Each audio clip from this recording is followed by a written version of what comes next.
Why Americans call football football and why soccer is called soccer.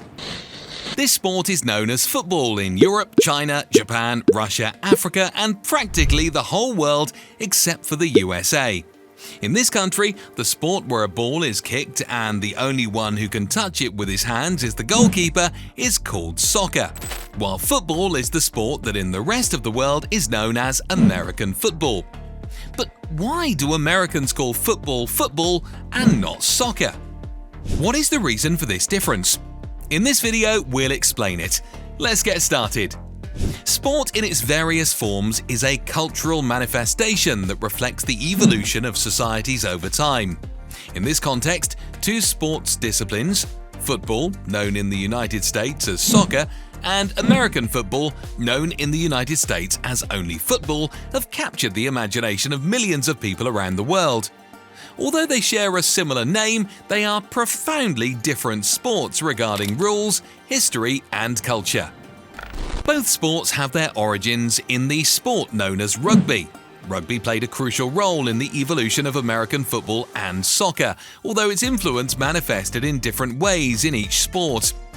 To understand this influence, it is important to examine rugby's history and rules, as well as its adoption and adaptation in different cultural contexts.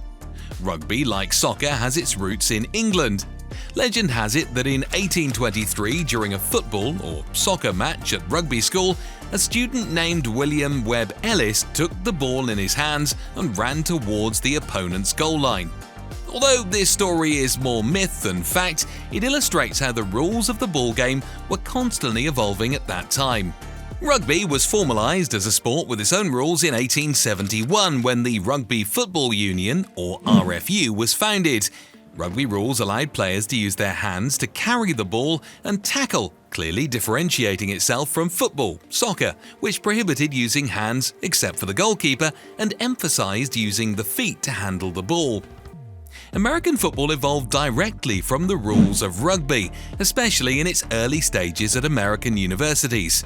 During the second half of the 19th century, American universities such as Harvard, Yale, Princeton, and Rutgers played a version of football that combined elements of rugby and football.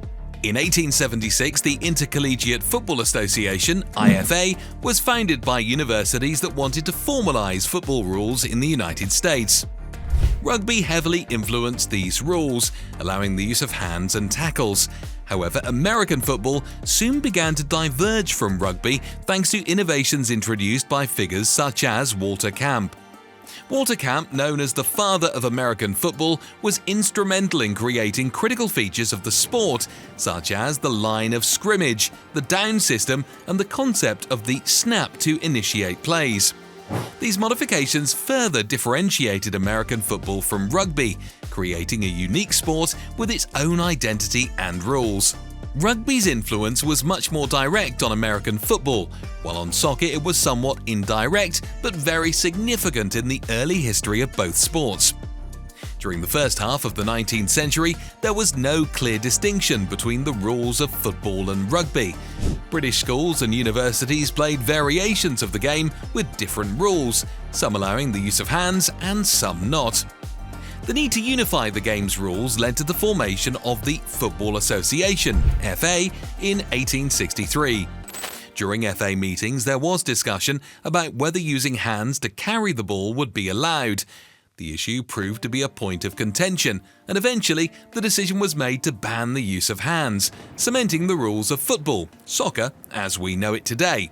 Those who favoured using hands formed their associations, eventually leading to the formal development of rugby. Thus, rugby's influence on football, soccer, is manifested in the differentiation and formalisation of the rules.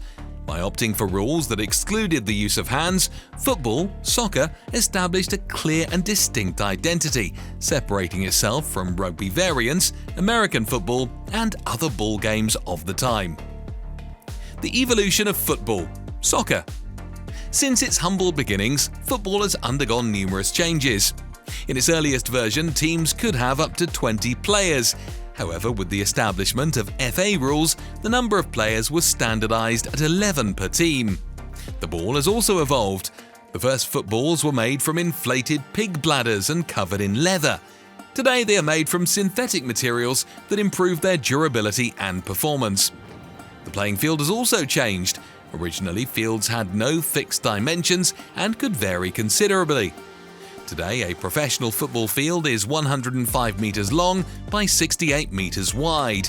The game's rules have been refined over time, including the introduction of offside and video refereeing (VAR) in top-level competitions. Evolution of American football. American football has also seen significant changes since its inception. The original teams had more players on the field, but this was reduced to 11 to align more closely with soccer. The ball has evolved from an initially round shape to the current more oval shape to facilitate long passes. The playing field has maintained relatively consistent dimensions, with a length of 100 yards and a width of 53.3 yards. The rules of American football have been continually adjusted to improve the safety and playability of the sport. The use of protective equipment such as helmets and shoulder pads has become mandatory to reduce the risk of injury. In addition, rules have been introduced to protect players from dangerous hits. Soccer and football. Where does each name come from? The difference in terminology between soccer and football has its roots in the linguistic history of England and the United States. In the 19th century in England, the terms associated football and rugby football were used to differentiate between the two sports. Association football was the sport in which hand use was prohibited, and rugby football was the sport in which hand use was allowed. To make it easier to pronounce, association football was abbreviated to ASOC football, and rugby began to be called rugger. Because of this, association football would begin to be called soccer, a word formed from the suffixes soc from ASOC and from rugger. The latter was a common type of abbreviation in universities such as Oxford or Cambridge, used by the wealthiest young university students. When soccer arrived in the United States, a popular form of football was known as gridiron football or simply football. To avoid confusion, Americans adopted the term soccer to refer to soccer, while football was retained for the sport we know today as American football. The distinction has endured to this day, reflecting the different cultural trajectories of both sports. But how could an English term travel across the pond to stay while it slowly faded away in its native country? The word soccer began to take hold in the United States during the first decade of the 20th century, primarily to distinguish it from American football.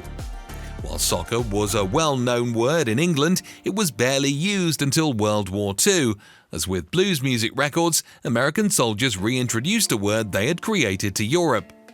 For a few decades, the word soccer was used again in the United Kingdom until it gradually disappeared, as it spread to countries such as the USA and Australia. Unlike in the United Kingdom, these countries already had their own football and could not use the same word for two different sports. Differences and similarities between football, soccer, and American football. Despite sharing a name, football, or soccer, and American football are very different. Football is played with 11 players on each team, using primarily their feet to move the ball on a rectangular field toward the opponent's goal. Basic rules include not touching the ball with hands, except for the goalie, offsides, and the need to score goals to win. On the other hand, American football is played with 11 players on each team, but allows the use of hands to pass and carry the ball. The goal is to advance the ball towards the opponent's end zone, running and passing. Rules include the system of downs, using blocks and tackles, and scoring touchdowns and field goals. A crucial similarity is the team structure and strategy required to coordinate movements and tactics. Both sports require physical and mental skills, teamwork, and a thorough understanding of rules and strategies. If we compare both football, soccer, and American football from 100 years ago with their significant more modern versions, we will find many notable differences, but mainly two significant ones. Olympic participation. Football has been part of the Olympic Games since 1900 for men and 1996 for women. This tournament, Young International, allows talents to showcase their skills on a global stage. American football, however, is not part of the Olympic program, mainly due to its limited popularity outside the United States and the logistical complexity of organizing a tournament with the necessary format and infrastructure. Audience and popularity. Football, soccer, is undoubtedly the most popular sport in the world. According to FIFA, the 2018 FIFA World Cup in Russia attracted more than 3.5 billion global viewers, with an average audience of more than 190 million per match. In the United States, soccer's popularity has grown significantly, especially among young people and communities with a strong Hispanic influence. American football, while primarily popular in the United States, also has a sizable audience. The National Football League, NFL, is one of the most lucrative sports leagues in the world. According to Nielsen, the Super Bowl's culmination event of the NFL season attracted approximately 100 million viewers in the United States alone by 2023. In conclusion, the difference in terminology between soccer and football reflects the rich history and evolution of these sports in different cultural contexts. Both sports have grown and adapted, developing rules, teams, and their audiences. While soccer remains the most popular sport worldwide, American football maintains a passionate and growing audience, especially in the United States. The fascinating history of these sports illustrates how cultural and linguistic traditions can influence the perception and development of sporting activities over time.